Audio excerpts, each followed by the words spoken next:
Entonces ahora chicos, nos interesa entonces cómo poder obtener esas trayectorias del agua. Y para eso, muchachos, nos vamos a apoyar de la ecuación de Laplace. ¿Por qué? Porque para poder dar una solución al problema de flujo en dos dimensiones es muy importante tener presente que la ley de Darcy no puede solucionarse de forma directa. ¿Por qué? Porque habrán cambios en el gradiente y habrán cambios en el área. Y esto implicará que al haber cambios en el gradiente y haber cambios en el área, implicará que hay un cambio en la velocidad. Entonces, en ese sentido, para poder resolver el problema de la ley de Darcy en flujo dimensional, es necesario utilizar el laplaciano. Es necesario mirar cómo somos capaces de cuantificar esa diferencia de velocidades en dos direcciones y por ende mirar cómo somos capaces de obtener variaciones en el gradiente y variaciones posteriormente sobre la energía o sobre la pérdida como tal. Entonces para ello, cojamos esta figura que aparece acá en pantalla. Esta figura yo se la mostré por allá en el taller de parámetros totales y efectivos, corto plazo, largo plazo. Esta figura que hay acá representa ¿qué? Una presa de tierra. Entonces usted tiene en esto una presa de tierra que es un material completamente impermeable y sobre el cual ¿qué? Sobre el cual tiene una lámina de agua, que en este caso va a estar representada por esta H. Esta H representa generalmente lo que nosotros llamamos la altura de lámina de agua en el embalse. Altura de lámina, altura de lámina.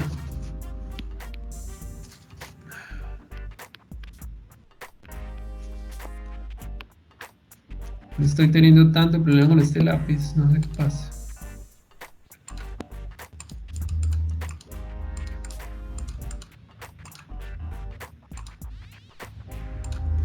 Altura. Dios santo.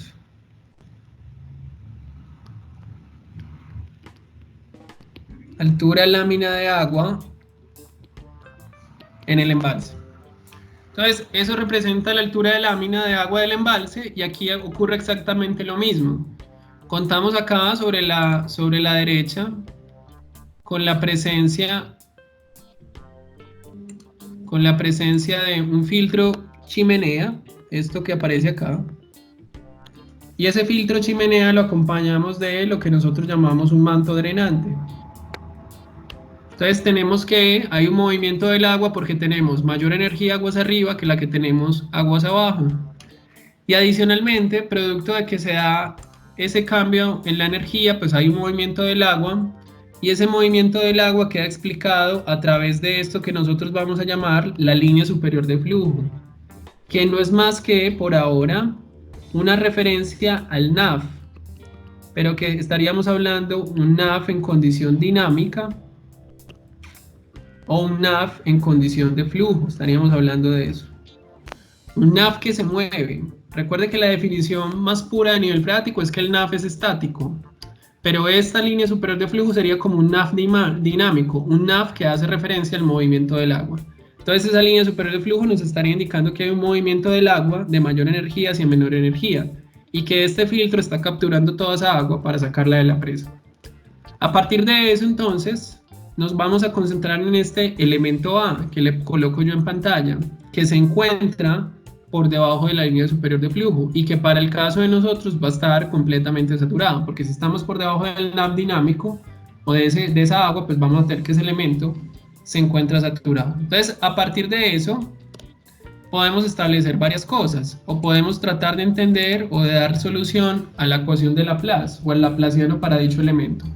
¿Por qué? Porque sabemos que, con lo que acabamos de decir, cuando hay entrada de agua sobre el elemento y hay entrada de agua en dos direcciones, pues vamos a tener como tal una entrada en función de la velocidad. Vamos a verla acá, un Bx. Y vamos a ver que después de que el agua sale del elemento, pues se va a producir un cambio en dicha velocidad en sentido X y se va a producir un cambio en la velocidad en sentido Y. Ese cambio que usted está viendo ahí puede ser un cambio positivo o negativo, porque recuerde que la magnitud de la velocidad va a cambiar en todo momento. Entonces, por lo tanto, si sabemos eso, que hay un cambio en la velocidad, expresada como la derivada de la velocidad respecto a la posición, y que tenemos para nosotros, en nuestro caso, ley de continuidad, o que aplica ley de continuidad, aquello que entra es igual a lo que sale, conocido también en la jerga del flujo como régimen permanente. Vamos a tener que sobre ese elemento, sobre el cual la ley de Darcy es válida, sobre el cual, como lo vimos previamente, el suelo está completamente saturado, sobre el cual el tamaño del elemento es el mismo, es decir, no hay una expansión ni no hay contracción del elemento, y donde más importante aún, el suelo, como la vida misma, muchachos, es homogéneo e isotrópica. Es decir, la K es constante en todas las direcciones, es decir, para el caso del problema, el valor de Kx es igual al valor de Kz. La permeabilidad es la misma. Sabemos que eso no necesariamente así es, porque los problemas son anisotrópicos o pueden ser anisotrópicos. La naturaleza tiende a ser más anisotrópica que isotrópica. Entonces, a partir de eso, podemos emplear lo siguiente, o considerando esa ley de continuidad, esto que aparece en pantalla, que el caudal que entra es función de la velocidad por el área y el caudal que sale es función de la velocidad, del cambio en la velocidad multiplicado por el área. Mire que ahí se nos coló esta letra N. Recuerda que es esta N, muchachos. Chicos. Porosidad. Porosidad.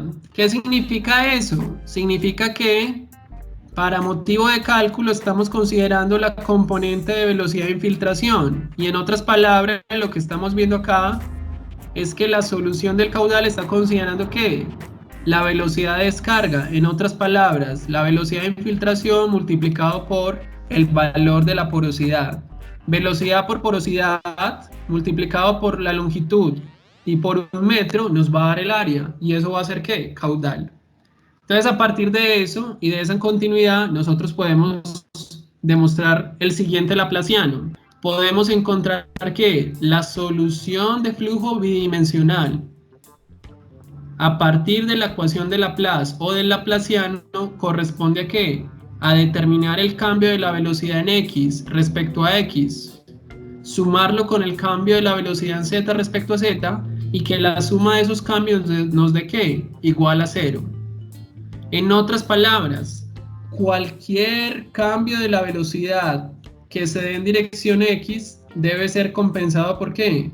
Por una componente opuesta en la dirección z. Si yo varío en x y varío en z, la suma de esas dos variaciones me debe dar 0. Y si eso me da 0, estoy resolviendo el problema para flujo bidimensional a partir de la ley de Darcy.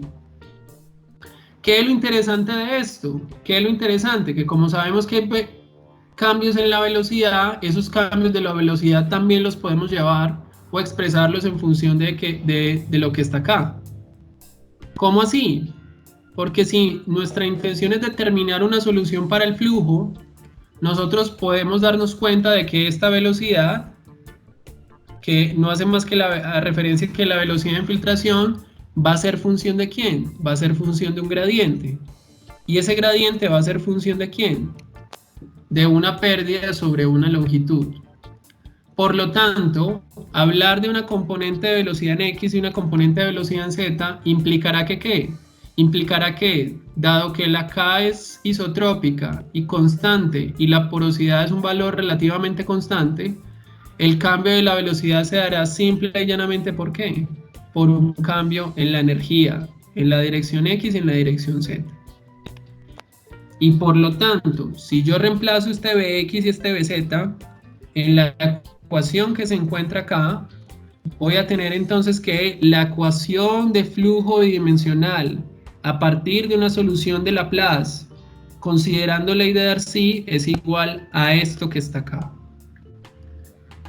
En otras palabras, una ecuación en derivadas parciales de segundo orden.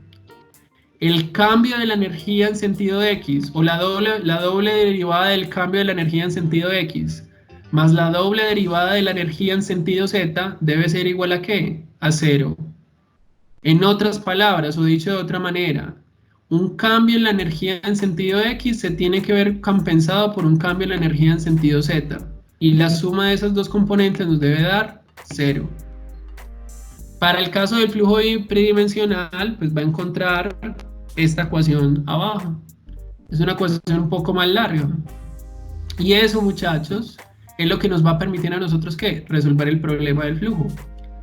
Hacer una solución a partir de una ecuación diferencial.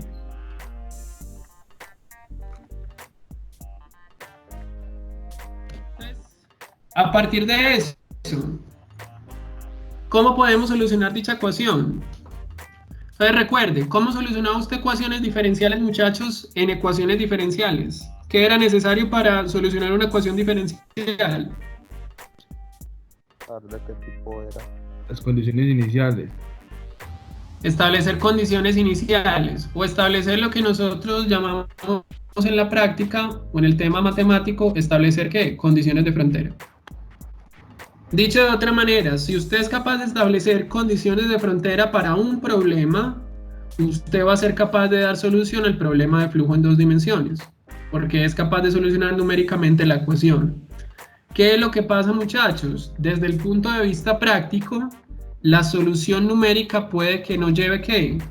Puede que no lleve a condiciones o a soluciones importantes, porque solo aplicará, al menos en cuanto a esa solución analítica, aplicará para casos que en la práctica pueden ser muy simples y que no tienen mucha representatividad desde el punto de vista ingenieril. Entonces, en ese orden de ideas, nuestra manera o la manera en que vamos a resolver este problema de flujo en dos dimensiones va a ser a partir de lo que aparece subrayado. Va a ser a partir del uso de soluciones manuales que van a ser conocidas como las redes de flujo y que vamos a empezar a ver un poco de eso el día de hoy. Y vamos a resolver este tipo de problemas también a través de software de tipo numérico que utilizan elementos conocidos como finitos o soluciones de elementos finitos o aproximaciones a partir de soluciones de diferencias finitas. Cualquiera de esos dos métodos nos va a permitir que llegar a una solución de la velocidad, previamente habiendo solucionado la energía y a partir de eso obtener energía, obtener gradiente y obtener velocidad, obtener también valores de caudal y valores de presión de poros. Entonces nuestra intención pasa ¿por qué? Por dar solución al problema con las redes de flujo. ¿Cómo son las redes de flujo? Son como esto que aparece acá. Este entramado, ese entramado que usted está viendo ahí, ese entramado como esa red de araña o esa red de telaraña, es lo que nosotros llamamos la red de flujo.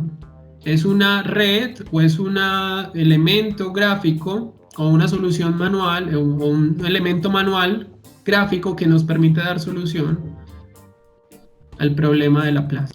¿Qué es importante para eso?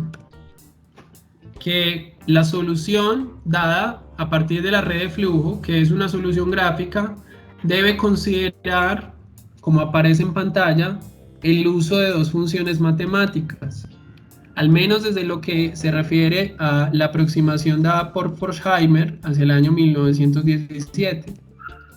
En otras palabras, cualquier red de flujo con la que usted vaya a trabajar en la práctica va a tener asociado dos funciones matemáticas. Una función que vamos a llamar potencial, phi, mire que aquí aparece un phi mayúsculo, y una función de flujo que vamos a llamar psi, en letra griega. Entonces tenemos phi y psi. Y a partir de eso, chicos, vamos a tener lo siguiente. Que cuando nos hablen de la función de flujo, esa función de flujo va a generar para nosotros unas líneas que van a ser conocidas como las líneas de flujo. Mírenlas ahí. Aquí le coloco psi y más 1, psi y psi menos 1. Las líneas asociadas a la función de flujo se van a llamar como líneas de flujo. Y van a ser las líneas que, ¿qué? No lo vaya a olvidar. Las líneas que definen la trayectoria del agua. Las líneas de flujo sí definen la trayectoria del agua. Y aquí se las coloqué en color azulito.